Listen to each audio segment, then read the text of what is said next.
Okay. Okay. Did you want me to introduce myself?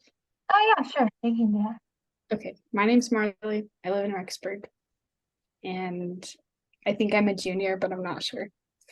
Um, so my word was passion, and I just kind of thought about passion and why this would be important in doing like a TED Talk or a presentation like this. And I think it's really important because like if you were to go to one of these, you wouldn't want to listen to somebody who wasn't passionate about what they were talking about. That would be kind of boring. You want to keep your audience engaged and keep them interested in what you're talking about. And if you're not passionate about that, it's going to be really hard to keep up that engagement. So that's kind of what I was thinking about for passion. Okay. Katie, would you want to go next? Yeah, I can. So I had proximity. Um, so I just wrote down a couple things from the reading that I liked about it. And so the first thing I wrote down was like proximity is like the physical distance between the speaker and audience. Um, and it has a great influence on one's ability to engage and be effective. And like when I read that, I kind of thought of in like Sister Carlberg's announcement, she like posted that video where she kind of talked about how like when she was like a primary president, how like instead of standing in front of or like behind the like little podium thing, there was just so many people, and so to like grab people's attention, she would like walk in front of it, and that was kind of like changing up like the distance of like how far away she was of her audience. And I'll kind of talk about that more. I just like that example of that. The reading also talked about nonverbal communication among and between people is influenced by the distance. So, like with her primary example, she was able to kind of get her message across easier when she, like a nonverbal gesture of like standing in front of the thing was able to help her do that better. And then it listed three general principles to kind of follow for proximity. So it said shorten yourself between you and the audience. The second one was bring individual audience members closer to each other while still being sensitive to local perceptions of personal space. And the third one was remove any barriers between you and the audience that create distance.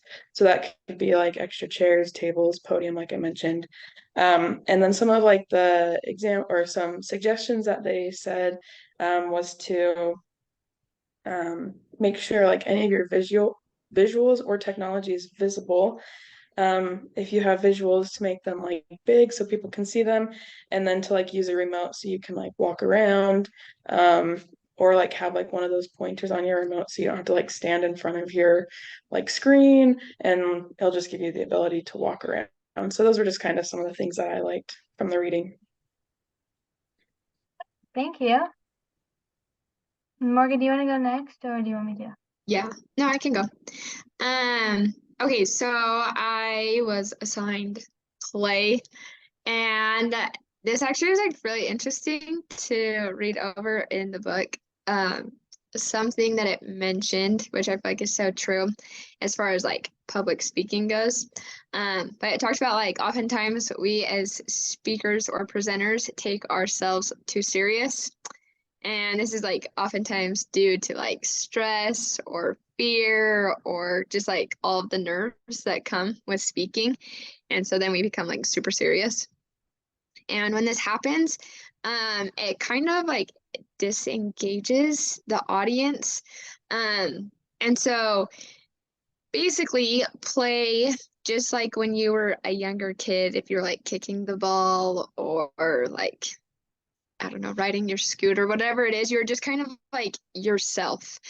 And so that's what, when presenting, that you want to do, right? You just want to be genuinely and authentic when you present. You want to just be yourself. And so, play ways that you can do that is found in the tone of your voice, by facial expressions, and gestures are all examples of play. Right. So for example, rather than just like standing there talking, not moving, like just being like shocked because you're so nervous, um, adding your personality into it. Um, and so when presenters include play. It helps the listener stay engaged, is what the book talked about. And let's see, something that I also thought was interesting is in the reading, it talked about a psychologist, Stuart Brown, and he said nothing fires up the brain like play.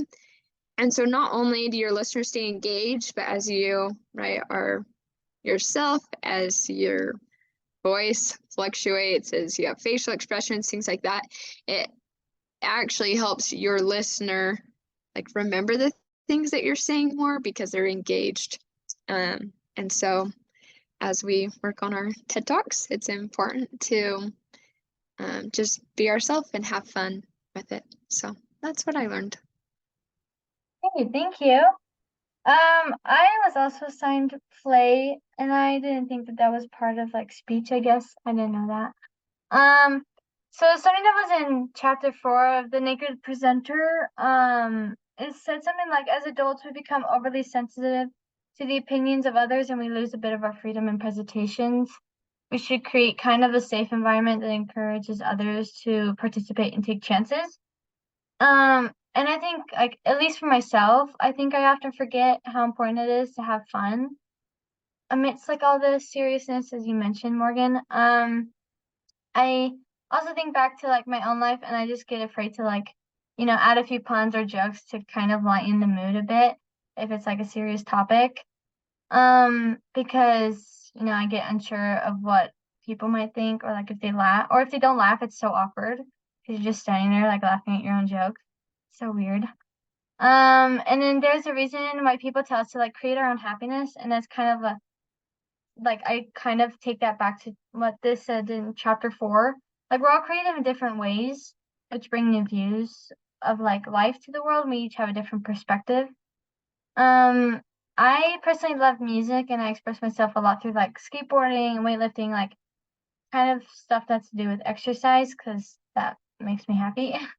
But I can't play the piano and I can't sing. So I know that others are good at it, which can help me be better at it in a way. We can all help each other. And then many forget the importance of finding the play in a workplace or classroom, because sometimes we can be so heavily focused on getting something done rather than finding the fun while doing it. And it can be difficult to put all your effort in your education if you're not having any fun. So you might be switching majors because you don't enjoy what you're doing. And I think I've heard the phrase unleash your inner child a lot in our generation, because I think we're starting to learn that our childhood doesn't have to just stay with our childhood with all those nostalgic memories and stuff like that. It can follow with. And then the same chapter reiterates that a child's playful activities often involve exploration and experimentation.